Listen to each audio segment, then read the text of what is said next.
Hello friend, आपका जे study classes में स्वागत है। अभी तक हम अन्य जनन पढ़ रहे हैं, जो कि चैप्टर है हम लोग का मानव जनन। ठीक है, टॉपिक हम लोग का क्या है? अन्य जनन।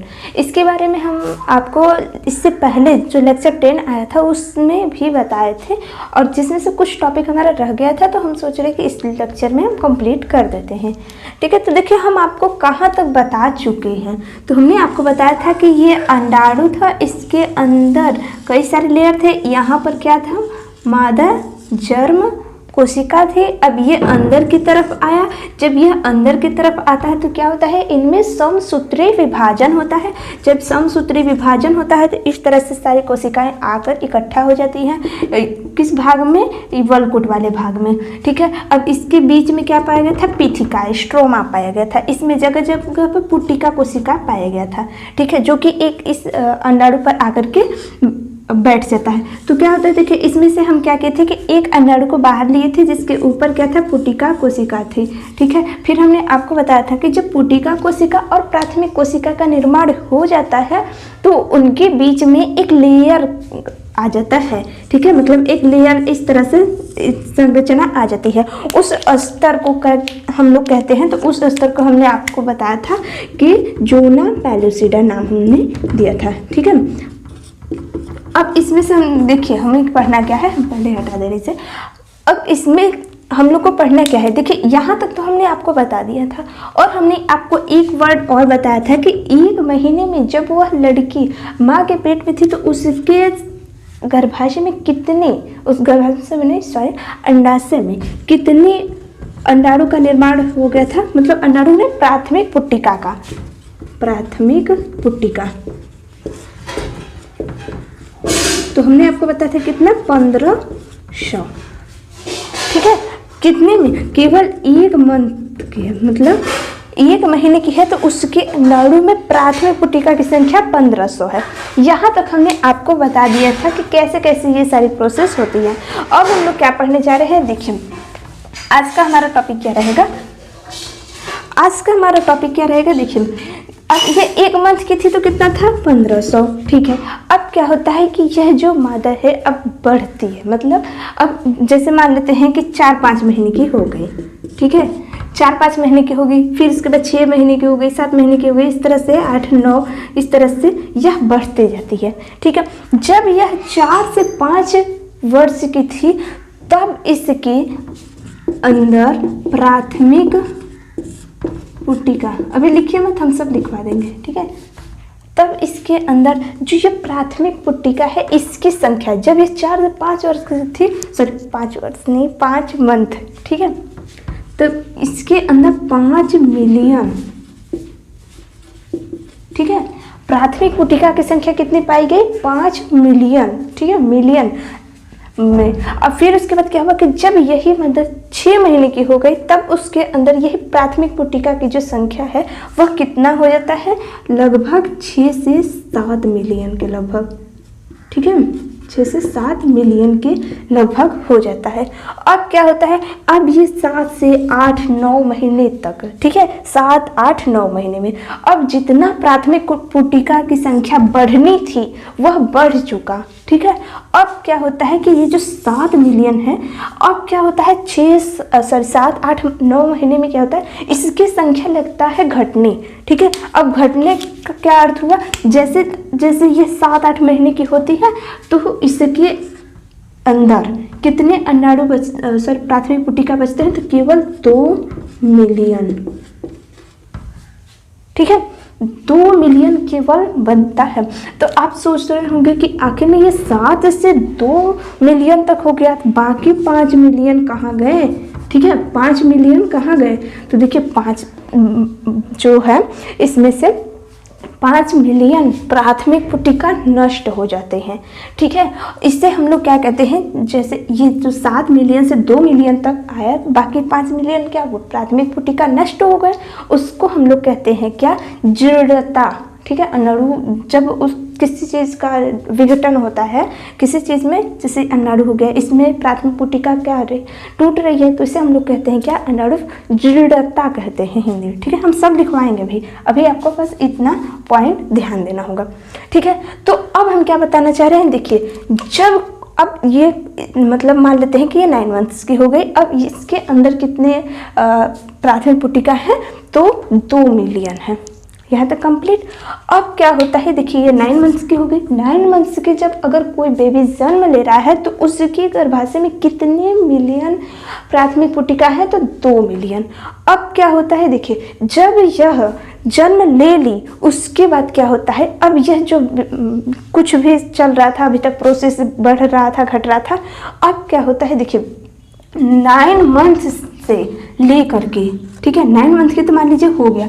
अब क्या होता है, उसके जन्म, मान लेते हैं हम लिख देते हैं यहाँ पे बर्थ, ठीक है, उसके जन्म से ले करके हम मान लेते हैं कि 11 से 12 13 जो भी मानना है ईयर्स मान लीजिए, ठीक है। अब क्या होता है, देखिए अब ये जो 2 मिलियन है, अब इसकी संख्या लगती है घटने, ठीक है, धीरे धीरे धीरे धीरे घटती जाती है। जन्म ले तो कितना था, 2 मिलियन, कितना 2 मिलियन। अब क्या हुआ, जब वह 11 से 12 साल की वह जब लड़की हो जाती है तो उसके शरीर में, उसके अंडाशय में कितने बचते हैं प्राथमिक पुटिका, मात्र 60 से 80 हजार, ठीक है, प्राथमिक पुटिका केवल इसकी संख्या बचती है। और ये जो लाइन हमने लिखवाया है यहाँ पे 60 से 80 हजार, ये एनसीईआरटी की लाइन है। उसने केवल इसी के बारे में बताया है और इतना सारा चीज़ नहीं बताया है एनसीईआरटी में, जिससे समझ में नहीं आता है कि 60 से केवल 80 हजार ही बच्चे मानते हैं कि हाँ बस इतना ही था।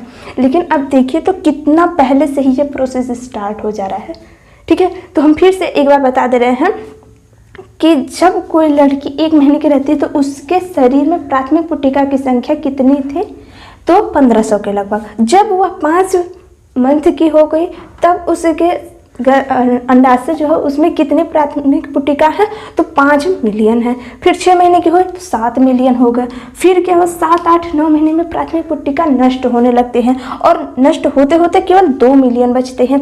2 मिलियन जब बचता है फिर वह जन्म ले लेती है। जन्म लेने से लेकर के प्यूबर्टी आने तक, मतलब मेंस्ट्रुअल साइकिल जब उसका स्टार्ट होता है तब तक उसके अंदर प्राथमिक पुटिका लगातार नष्ट होते रहते हैं और बचते कितना है, 60 से 80 हजार। सोचिए 7 मिलियन थी, फिर उसके 2 मिलियन हुआ, फिर 2 मिलियन से 60 से 80 हजार अभी भी, ठीक है। अब क्या होता है, देखिए इतना पॉइंट आपको पहले नोट करना होगा, तो अभी मत नोट कीजिए क्योंकि हम नोट कर देंगे। अब क्या होगा, देखिए उसके बाद हम आपको जब नर जन्म कोशिका से शुक्राणु का निर्माण हम आपको बताए थे, तो उसमें हमने आपको ये भी बताया था कि एक होता है GnRH। GnRH क्या होता है, गोनेडोट्रोपिन रिलीजिंग हार्मोन होता है। इससे क्या स्रावित होते हैं, तो इससे जब लास्ट में हार्मोन आ रहा है तो हार्मोन ही स्रावित होंगे, ठीक है। अब देखिए क्या होता है, गोनेडोट्रोपिन रिलीजिंग हार्मोन से क्या होता है, इससे बहुत से हार्मोन रिलीज होते हैं, बट हमें यूज में कितना लेना है, LH एंड FSH, ठीक है। LH और FSH, अगर हम नर की बात करें तो FSH किसका और क्या कर रहा था, FSH जो है यह सर्टोली कोशिका से कहता था कि ABP प्रोटीन बनाओ, और LH क्या करता था, यह बाहर लीडिंग कोशिका को कहता था तुम टेस्टोस्टेरॉन बनाओ। लेकिन यहाँ पर अब ये अंडाणु में कार्य करेंगे तो क्या होगा, देखिए FSH का दूसरा वर्क होगा और LH का दूसरा वर्क होगा। अब हम यहीं पर बता दे रहे हैं और आगे भी बताएंगे कि FSH क्या करता है, ये जो अंडाणु है इसके ऊपर जो प्राथमिक पुटिका केवल एक लेयर में पाया गया था, इसके बीच में जो ना पैलोसिडा पाया गया था, इसके ऊपर ये जो FSH है क्या करता है, जितने सारे अंडाणु में तो एक दो नहीं बहुत सारे प्राथमिक पुटिका थे ना, तो उसमें से क्या करता है, ये सब छोटे छोटे पुटिकाओं को कहता है कि चल भाई इसके ऊपर लग जा, ठीक है। मतलब ऊपर ऊपर इस तरह से, मतलब इस पे लेयर बनाता जाता है, ज़्यादा लेयर नहीं, मतलब एक लेयर तो पहले था, फिर FSH एक लेयर बना देता है, फिर एक लेयर बनाएगा, अभी जो आएगा सब बताएंगे, ठीक है। तो ये FSH क्या करेगा, इस अंडाणु पर लेयर मतलब अस्तर बनाने का कार्य करता है। अब FSH क्या करता है, अब इस लेयर के ऊपर एक लेयर बन जाता है जिसे हम लोग कहते हैं क्या, ग्राफियन पुटिका, ठीक है। इसको, इन सारे प्रोसेस को हम लोग नाम देंगे ग्राफियन पुटिका। उसे तोड़ने का कार्य ये LH करता है, ठीक है। अब कैसे कैसे हमने क्या क्या बताया, शायद आपको ना समझ में आया, लेकिन अब जो भी बताएंगे सब समझ में आएगा, ठीक है। तो जो जो पॉइंट हम पहले बताए हैं उसे हम यहाँ पर लिख दे रहे हैं। हमने यहाँ पे नोट कर दिया है। देखिए हमने सबसे पहले पॉइंट ये लिखा है कि महीना, जैसे कितने महीने की है वो लड़की, ठीक है। तो जैसे हमने महीना लिखा 5, 6 और 6 से लेकर के 9 तक, ठीक है। तो देखिए महीना लिखा है और हमने यहाँ पर लिखा है क्या है कि प्राथमिक पुटिका की संख्या, कितनी पुटिका की संख्या बचा, ठीक है। तो देखिए 5 महीने में प्राथमिक पुटिका की संख्या कितनी थी? 5 मिलियन, ठीक है। अब 6 महीने में कितने प्राथमिक पुटिका की संख्या थी? 7 मिलियन। और 6 से लेकर के 9, 7, 8, 9 महीने में कितने प्राथमिक पुटिका की संख्या थी? तो 2 मिलियन, ठीक है। यहाँ तक कंप्लीट, ओके। अब क्या है नेक्स्ट पॉइंट देखिए, प्राथमिक पुटिका का नष्ट होना। अब इतने में क्या हुआ कि 5 से 7 तो 2 मिलियन कहाँ गए? तो सॉरी यहाँ से यहाँ तक 7 से लेकर के 2 मिलियन तक हो गए, तो 5 मिलियन कहाँ गए? तो नष्ट हो गए। क्या नष्ट हुए? प्राथमिक पुटिका। तो इससे हम लोग क्या कहेंगे? तो इसे हम लोग कहते हैं फॉलिकुलर अट्रेशिया, ठीक है। अब हमने नेक्स्ट पॉइंट लिखा है कि कोई लड़की जन्म ली, अब वह 11 से 13 वर्ष की हो गई। जब वह जन्म ली तो उसमें प्राथमिक पुटिका की संख्या 2 मिलियन था।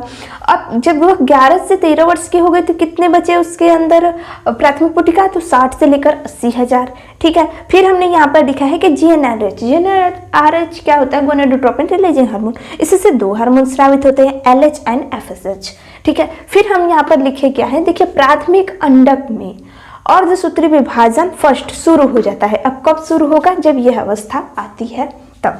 तो हमने क्या किया है कि एक अंडाणु को बना लिया है। अब हमने क्या क्या बनाया है अभी सब समझ में आ जाएगा आपको। अब क्या होता है देखिए, यहाँ तक क्या हुआ था आपको पता चल गया होगा कि बाहर वाली जो है इसे हम लोग क्या कहते हैं? पूटक कोशिका कहेंगे। फिर ये जो है अंदर वाले इसे हम लोग क्या कहते हैं? प्राथमिक अंडक कहते हैं। और ये जो हमने ग्रीन कलर में दिखाया है ये क्या है? ये है जोना पैलिसिडा, ठीक है। यहाँ तक क्लियर हुआ।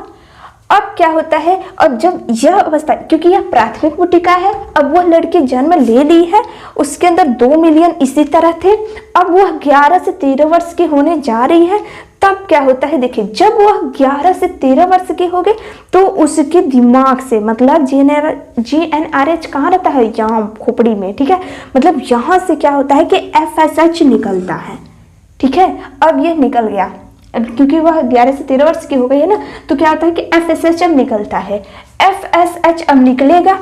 अब क्या करता है देखिए, ये जो प्राथमिक पुटिका थी इसके ऊपर केवल एक पुटक अवस्था था। अब इसको क्या करता है, यह 2 लेयर में कन्वर्ट कर देता है, ठीक है। जैसे हमने आपको बताया था कि ये जैसे अंडाणु था, इसमें पुटक कोशिका थी, बाहर मादा जन्म कोशिका थी, तो यह अंदर आया तो इसमें क्या हुआ? समसूत्री विभाजन, तो इस तरह से डाले थे, मतलब बनाया था। फिर उसके बाद क्या हुआ? इस तरह से पुटक कोशिका पाया जा रहा था। 1-2 नहीं, बहुत सारे पाए जा रहे थे पुटक कोशिका। अब ये FSH क्या करता है? इस अंडाणु को कहता है कि तुम लोग फ्री मत रहो, इसके चारों तरफ, इस अंडाणु के चारों तरफ जाकर के एक और लेयर बना दो।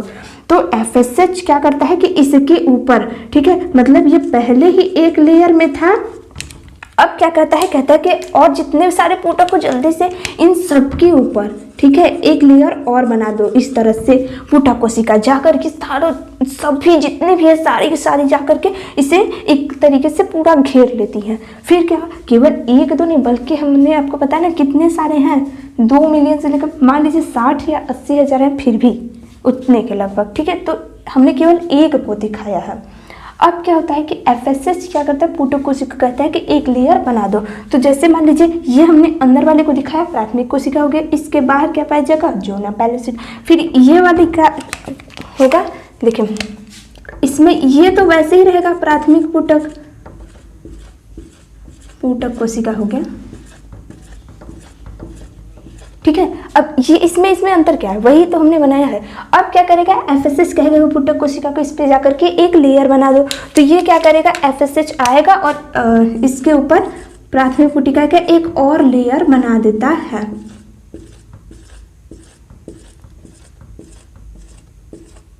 ठीक है। अब देखिए ये 2 लेयर में हो गया। अब क्या होता है कि ये जो FSH देखता है इसका मन नहीं मानता, कहता है कि नहीं अभी सही नहीं है, अभी क्या करना है, अभी एक लेयर और दो, मतलब और जितने सारे प्राथमिक पुटक सब इस पे डाल दो। तो ये क्या करेगा? फिर से एक लेयर इस तरह से बना देता है। तो इसमें से क्या हुआ? FSH क्या करता है, इस पे प्राथमिक पुटिका पर द्वितीय पुटक बना देता है, द्वितीय। अब ये जो दूसरा वाला है इसे हम लोग क्या कहते हैं? द्वितीय पुटक। ठीक है, द्वितीयक ऊतक। ठीक है, अब क्या करता है यह FSH कहता है कि एक लेयर और बना दो, बस मेरा मन भर जाएगा। तो क्या होता है देखिए, इसमें एक ये तो प्राइमरी ऊतक है, ठीक है, फिर इसी पर क्या आता है एक लेयर और आ जाएगा इस तरह से,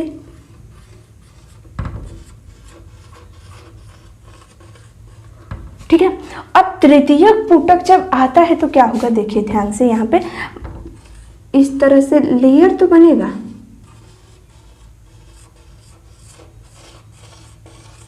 लेकिन इसके साथ क्या हो जाता है, यहाँ पर एक पॉइंट याद रखिएगा कि इसमें क्या होता है तृतीयक ऊतक में एक स्पेस बन जाता है, ठीक है, स्पेस बन जाता है। अब इस स्पेस का क्या अर्थ हुआ अभी बता रहे हैं, पहले यहाँ पर हम बना देते हैं तृतीयक ऊतक, ठीक है, समझ में आ रहा है ना। अब इसमें क्या हुआ है देखिए, ये जो है तृतीयक ऊतक हमने यहाँ पर बनाया है, इसमें ये क्या होता है, इसमें एक स्पेस बन जाता है जिसे एनसीईआरटी में दिया है गह्वर करके, ठीक है, एंट्रम कहते हैं इंग्लिश में, गह्वर, ठीक है, इंग्लिश में क्या कहते हैं, एंट्रम। अब इसका क्या कार्य है तो देखिए, ये जो गह्वर है ये कहिए या फिर एंट्रम कहिए, यह क्या करता है, इसको पोषण देने का कार्य करता है, ठीक है। गह्वर का क्या फंक्शन है, पोषण देना, ठीक है। अब आपको समझ में आ गया कि इसका क्या कार्य हुआ।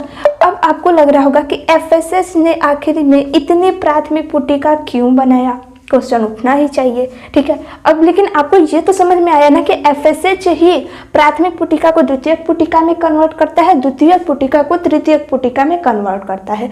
जब तृतीयक पुटिका बन जाते हैं, ये जो है तृतीयक पुटक बन जाता है, तो इसमें एक खाली स्पेस बन जाता है जिसे हम लोग गह्वर या एंट्रम कहते हैं। इस एंट्रम में क्या होता है, पोषणीय पदार्थ होता है, ठीक है। जब पोषणीय पदार्थ होगा तो इन सबको क्या करेगा, पोषण देगा, ठीक है। तो हम क्या कर रहे हैं कि अभी इस हमने जितना पॉइंट बोला है अभी इससे हम नोट कर दे रहे हैं, तो आप पहले इतना चीज नोट कर लीजिए, इसे मत नोट कीजिए, ठीक है। इससे भी हम लिख दे रहे हैं यहीं पर तृतीयक ऊतक, यहीं पर अभी एक वर्क हम लिख दे रहे हैं।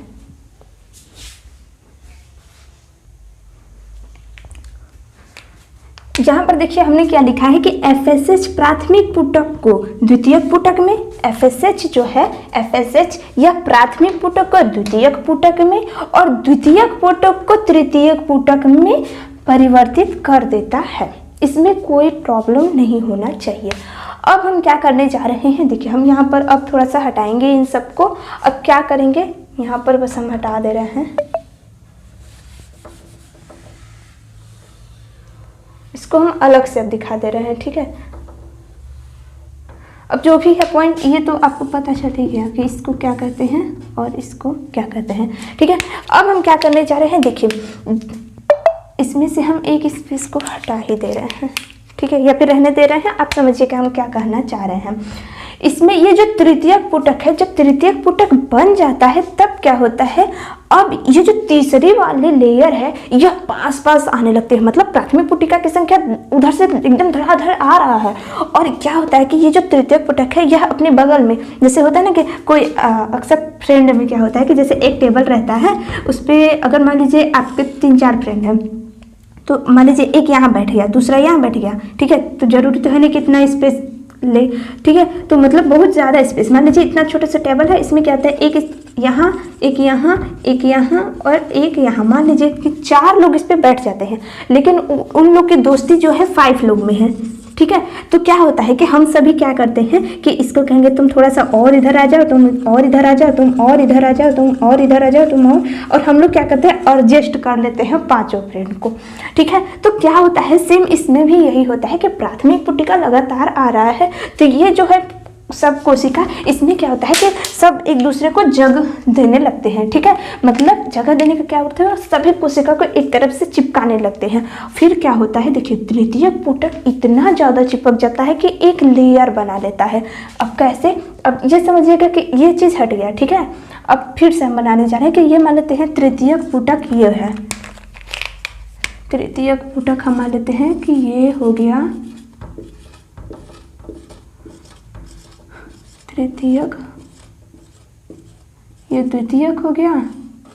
तृतीयक में हम मान लेते हैं कि ये इस तरह नहीं होगा, यहाँ पर हम दिखा दे रहे हैं एकदम पतला करके, ठीक है, इस तरह से आकर के एकदम पास पास में।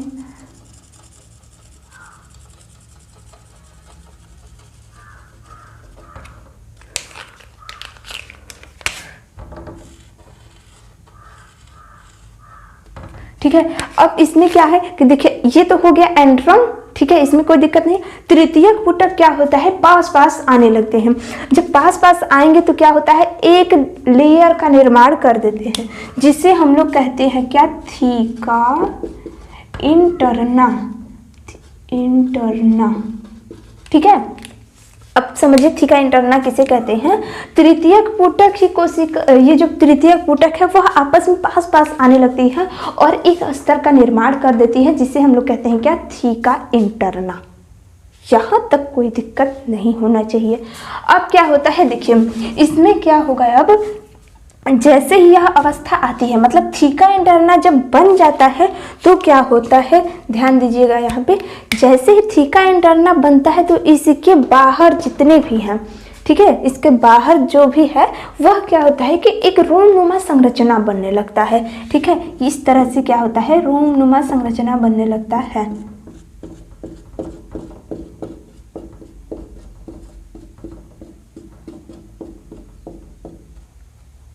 थीका इंटरना बनेगा तभी थीका एक्सटर्ना भी बनता है। अब ये जो रोमनुमा संरचना है, ठीक है, ये जो रोमनुमा संरचना है इसका नाम हम लोग दे देते हैं क्या, theca externa, theca externa, externa. समझ में आ रहा है कि नहीं, हम जितना भी पॉइंट बताए, प्राथमिक पुटिका ने द्वितीयक पुटिका बनाया, द्वितीयक ने तृतीयक बनाया, तृतीयक पुटिका पास पास आई और बना ली क्या, थीका इंटरना। थीका इंटरना के बाहर एक रोमनुमा संरचना पाया गया जिसे हम लोग कहते हैं थीका एक्सटर्ना। अब क्या होता है, देखिए जब यह चीज बन जाता है तो इस सारे को, ठीक है, इन सभी को हम लोग क्या कहते हैं, ग्राफियन पुटिका। ठीक है, ग्राफियन पुटिका। ठीक है, ग्राफियन पुटिका का निर्माण हो गया है। अब क्या होता है, अब जो भी होगा इसके बाद ही हम बताएंगे। अभी आप इतना पहले नोट कर लीजिए और जो पॉइंट हमने यहाँ पर लिखवा है, बोला है अभी तक, उसे हम लिख दे रहे हैं। पहले आप इतना नोट कर लीजिए।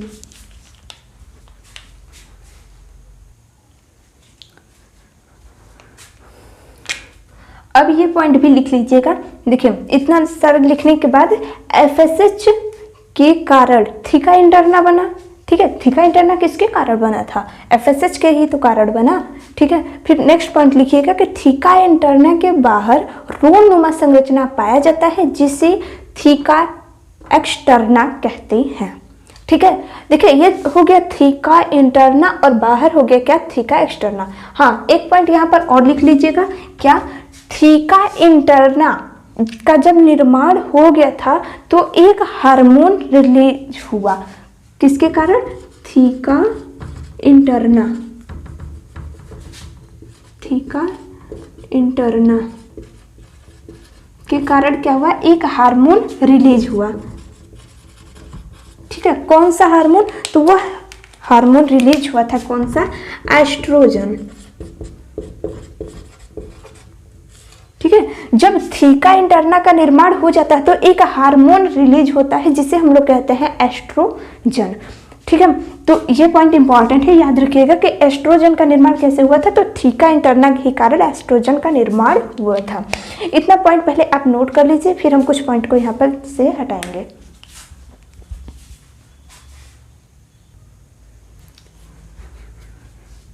अब देखिए क्या होता है कि जब यह अवस्था अब आ जाएगा तो इसमें यहाँ तक, ठीक है, जब यह बन जाता है ग्राफियन पुटिका जब बन जाता है तो क्या होता है, अर्धसूत्री विभाजन जो था, अर्धसूत्री विभाजन हमने यहाँ पर लिखवाया था अभी। ठीक है, अर्धसूत्री विभाजन फर्स्ट जो है वह कंप्लीट हो जाता है। ठीक है, अर्धसूत्री फर्स्ट विभाजन कंप्लीट हो जाता है। अब क्या होता है देखिए, जब यह चीज हो जाता है, ठीक है, LH ने काम किया, अर्धसूत्री फर्स्ट विभाजन स्टार्ट हो गया। अब क्या होता है देखिए, FSH वर्क इतना देर से कर रहा था और LH इंतजार कर रहा था कि कब ये बने, मतलब ग्राफियन पुटिका का निर्माण कब होए कि हम चलें इस पर वर्क करें। जैसे ही देखता है कि LH यहाँ पर तो सारी की सारी व्यवस्था हो गया है, तो LH तुरंत चल देता है और काम करता है। ठीक है, यहाँ बोर्ड पे नहीं जाएगा, दिमाग से ही, ठीक है, मतलब मस्तिष्क से शरीर में जाता है। तो क्या होता है देखिए, LH आएगा और इसी क्या कहेगा कि चलो अब ग्राफियन पुटिका को तोड़ो। तो वो इतना आसान तो होता नहीं है, टूट जाए चलो, ठीक है, नारियल तो है नहीं। ठीक है, तो इसमें क्या होता है, ध्यान दीजिएगा यहाँ पे कि अर्धसूत्री विभाजन फर्स्ट जो है कंप्लीट हो जाता है। जैसे ही अर्धसूत्री विभाजन फर्स्ट कंप्लीट होता है और अर्धसूत्री सेकंड, ठीक है, अर्धसूत्री विभाजन जो है वह स्टार्ट हो जाता है। अर्धसूत्री विभाजन सेकंड स्टार्ट होता है। ठीक है, कंप्लीट नहीं बोल रहे, हम बोल रहे हैं स्टार्ट हो जाता है। तो क्या होगा देखिए, अर्धसूत्री विभाजन सेकंड जब होगा तो क्या होता है कि इसके अंदर अभी तक हम आपको बता रहे थे कि 2n कोशिका पाया जाएगा। ठीक है, प्राथमिक पुटिका का निर्माण जितने भी मादा जन्म कोशिका थी वह 2n फॉर्म में ही तो था। ठीक है, जब इसमें अर्धसूत्री विभाजन कंप्लीट हुआ तो यह किस में कन्वर्ट हो जाएगा, n फेज में कन्वर्ट हो जाता है। ठीक है, तो यहाँ तक दिक्कत नहीं होना चाहिए मेरे हिसाब से। ठीक है, तो इसमें क्या होता है कि यह जो 2n है यह n में कन्वर्ट हो जाता है, क्योंकि अर्धसूत्री सेकंड विभाजन स्टार्ट हो गया है। जब यह 2n से n में कन्वर्ट होता है तो इसके साथ क्या होता है, एक ध्रुवीय केंद्रक का भी निर्माण हो जाता है, क्योंकि अर्धसूत्री फर्स्ट, ठीक है, अर्धसूत्री जो फर्स्ट है विभाजन है, हम डायरेक्ट शॉर्ट फॉर्म लिख दे रहे हैं। अर्धसूत्री फर्स्ट विभाजन में क्या होगा कि इसमें क्या होगा, कोशिका बनेगी, 2 बनेंगी। ठीक है, क्योंकि अर्धसूत्री सेकंड जो होता है इसमें थर्ड मतलब 4 कोशिका का निर्माण होगा। तो इसमें क्या होता है कि एक कोशिका, ये जो ओवा वाली है मतलब अंडाणु वाली जो है, इसमें से 2 कोशिका बनेगा। ठीक है, n और n, क्योंकि 2n जब कन्वर्ट होगा मतलब जब इसमें अर्धसूत्री फर्स्ट विभाजन होगा तो यह 2n जो था यह n और n में कन्वर्ट हुआ। तो इसमें ये जो n और n है इसमें से क्या होता है देखिए, दोनों n ही है, इसमें से एक जो है वह दूसरे का भी पोषण ले लेती है। क्यों ले लेगी, ठीक है, 2n जो है, n और n, इसमें से ये दोनों में से एक जो है वह थोड़ा बड़ा हो जाएगा और एक छोटा हो जाता है, क्योंकि देखिए इसके ऊपर कितना भार है और ये क्या करता है, एक मतलब एक तरीके से देखा जाए तो जब इतने सारी अवस्थाएं आएंगी तो इसके लिए पोषण भी तो अधिक चाहिए ना, तो ये क्या करता है दूसरे से ले लेता है। ठीक है, बस आप इतना समझ जाइए कि एक ही अंडाणु का निर्माण होता है। फिर क्या होगा देखिए, इसके साथ भले ही यहाँ पर अर्धसूत्री फर्स्ट विभाजन ध्रुवीय केंद्रक बोलते हैं, ध्रुवीय कोशिका, तो अब ये जब छोटा सा है इसका भले ही पोषण ले ले लेकिन रहेगा तो इसी के अंदर ना। ठीक है, तो अब समझिएगा कि, और इसमें मतलब बुक में भी बताया गया है कि ध्रुवीय जो केंद्रक है यह ध्रुवीय कोशिका है शायद, कि इससे भी पोषण देने का ही कार्य करता है। ठीक है, अब क्या होगा अभी हम बताएंगे, अभी इतना समझिए। इसमें हमने आपको बोल दिया कि अर्धसूत्री सेकंड विभाजन क्या होता है, स्टार्ट हो जाता है। जैसे इसमें स्टार्ट होगा तो क्या होता है देखिए, स्टार्ट हुआ, हो गया। अब LH आएगा और कहेगा ग्राफियन पुटिका तू चल अब इससे में से इस अंडाणु को बाहर निकाल। तो LH कहेगा क्या, ग्राफियन पुटिका को कि इस अंडाणु को बाहर निकाल। तो क्या होगा, जब यह अंडाणु मतलब LH की उपस्थिति में, ठीक है, LH की उपस्थिति में ये जो ग्राफियन पुटिका है यह फट जाता है। जब यह फटेगा तो क्या होगा, ये जो अंडाणु है यह बाहर आ जाएगा। ठीक है, अंडाणु जो है ये यहाँ पर दिखा दे रहे हैं, अंडाणु ये जो है यह बाहर आ जाएगा। ठीक है, ये ध्रुवीय केंद्रक हो गया। लेकिन एक बात होती है, ये जो अंडाणु बाहर आएगा तो इसके बाहर ये जो जोना पेलुसिडा है ये भी तो आएगा। ठीक है, मतलब इसके बाहर क्या हो रहा है कि जोना पेलुसिडा भी आ रहा है। अभी क्यों आ रहा है इसके साथ अभी बता रहे हैं, देखिए जोना पेलुसिडा भी आ गया। अब क्या होता है कि इसके साथ ही जब यह चीज मतलब ग्राफेम पुट्टिका फटा, हम यहाँ पर हटा दे रहे हैं इन सारे लेयर को ताकि आपको पता चल जाए कि हाँ यहाँ पर ये फटी है, ठीक है। तो अब क्या हुआ देखिए, जैसे ये ग्राफेम पुट्टिका फटा, ये जो अंडाणु है इसमें से ये चीज बाहर आ गया, ठीक है। जब यह बाहर आ गया तो इसमें से क्या हुआ, ध्यान दीजिएगा यहाँ पे कि इसके साथ ये जो प्राथमिक पुट्टिका द्वितीयक पुट्टिका थी, इसकी लेयर भी इसके साथ कुछ कुछ आ जाती है, सब नहीं कुछ कुछ, ठीक है। कोई कोई ज़्यादा दयालु रहते हैं शायद, ठीक है। तो कुछ कुछ प्राथमिक पुट्टिका इसके साथ आ जाती हैं। अब ध्यान दीजिएगा कि इसमें ये जो लेयर है इसे हम लोग क्या कहेंगे, जोना पेलुसिडा कहेंगे, ठीक है। अब इसके बाहर ये जो प्राथमिक पुट्टिका, अब इसे हम लोग प्राथमिक पुट्टिका नहीं बल्कि इसको अब हम लोग कहेंगे क्या, कोरोना, कोरोना रेडिएटा, ठीक है। तो ये मत सोचिएगा कि ये जो कोरोना वायरस फैला था तो ये केवल महिलाओं की वजह से फैला था, ये कोई वायरस नहीं है, ठीक है। तो हम यहाँ पर बता रहे हैं कि जैसे अंडाणु है, इसके ऊपर जो प्राथमिक पुट्टिका आ गई या फिर कोई भी पुट्टिका का लेयर आ गया, तो अब इसको हम लोग क्या कहते हैं, कोरोना रेडिएटा। आप में से कितने लोगों शुक्राणु की संरचना हम जब पढ़ाए थे तो उसमें से आपको याद होगा कि शुक्राणु में कौन कौन से एंजाइम पाए गए थे। तो हमने केवल 2 ही एंजाइम लिखवाया था, कौन कौन सा, एक जोना लाइसिन एंड कोरोना रेडिएटा करके कोरोना पेनिट्रेटिंग एंजाइम पाया गया था। तो आपको समझ में आ रहा है कि ये कोरोना पेनिट्रेटिंग कोरोना रेडिएटा कुछ रिलेशन बन रहा है।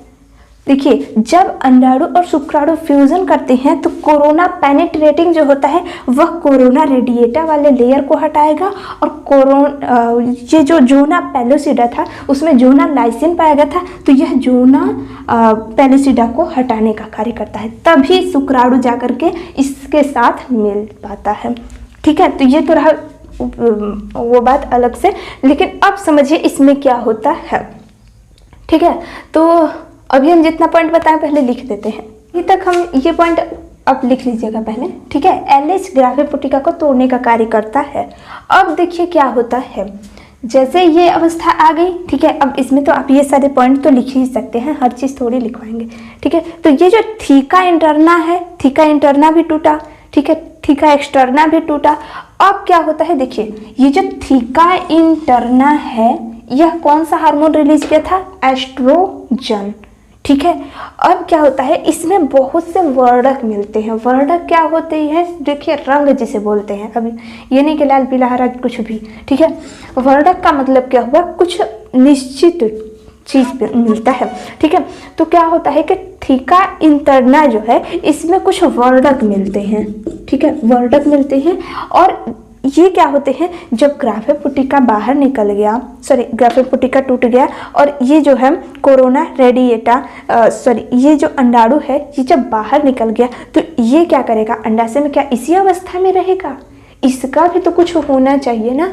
तो इसमें से क्या होता है कि ये जो थीका इंटरना है इसमें वर्णक मिलता है, और ये इसमें क्या हो जाएगा कि छोटे छोटे अवस्था आते हैं, ठीक है। मतलब टूटा हुआ तो है ही, टूटे को और क्या टूटा बनाए, ठीक है। मतलब ये टूट कर विखंडित होने लगती है। इसमें इस वर्णों को हम लोग कहते हैं क्या, पीत पिंड, पीत पिंड इसे हम लोग कहेंगे। मतलब थीका इंटरना लास्ट में नष्ट होकर बाहर आने लगता है जिसे पीत पिंड कहते हैं, या फिर इसे ही कहते हैं क्या, कार्पस ल्यूटियम,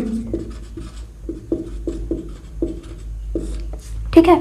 अब ये जो कार्पस ल्यूटियम है इसी से एक हार्मोन रिलीज होता है जिसे कहते हैं क्या, प्रोजेस्टेरॉन, प्रोजेस्टेरॉन, ठीक है। आप लोग बहुत हार्मोन पढ़े होंगे, एस्ट्रोजन प्रोजेस्टेरॉन, समझ में आया कि एस्ट्रोजन प्रोजेस्टेरॉन कैसे निकलता है, ठीक है। थीका इंटरना से एस्ट्रोजन निकला, और ये जो थीका इंटरना है यही लास्ट में क्या होता है, पीत पिंड बना लेता है, पीत पिंड कहिए या फिर कार्पस ल्यूटियम, इसी से क्या होता है, प्रोजेस्टेरॉन स्रावित होता है, ठीक है। तो इसके बाद क्या आएगा, एक क्या बोलते हैं, डायग्राम के थ्रू हम आपको बताएंगे कि अर्धसूत्री फर्स्ट हुआ, फिर इसमें कौन सा विभाजन हुआ, इस तरह से हम आपको बता देंगे कि अंडजनन क्या होता है। तो इससे इसके बाद वाले लेक्चर में, ठीक है। तो जितना भी अंडजनन था, अंडाणु का ही तो निर्माण करना था, तो अंडाणु का निर्माण हो गया। ठीक है, तो आज का टॉपिक कैसा रहा दोस्तों, आप हमें ज़रूर कमेंट बॉक्स में बताइएगा। Thank you.